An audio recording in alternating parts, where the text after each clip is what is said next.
So hi! Welcome and welcome back to my YouTube channel, and for today's tutorial, ituturo ko sa inyo kung paano nga ba i-turn on ang data saver sa ating Messenger app. But first, can you subscribe to my channel and don't forget to hit the subscribe button and the bell to notify you for my new updates. And if you want to learn more, just keep on watching and let's start.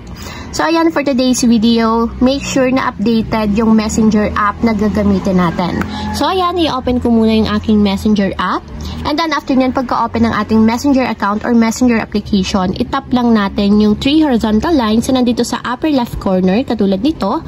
Then dito naman is itatap natin yung settings button na nandito sa upper right corner. And then automatic mapupunta tayo sa pinakang Messenger settings ng ating profile. So dito sa Messenger settings, i-scroll down lang natin. And pupunta tayo dito sa section ng preferences. So ayan, dito sa section ng preferences, hanapin nyo lang yung data saver and then itap nyo lang. And then pagka-tap ng data saver, automatic ganito yung lalabas. So kung makikita nyo, merong switch button sa right side niya. So para ma-turn on ang ating data saver, itatap lang natin yung switch button hanggang sa maging kulay blue siya. So ayan, kung makikita nyo, naka-enable na yung ating data saver and mas less na yung makukonsume nating data kung data lang yung ginagamit natin kapag nag-open tayo ng Messenger.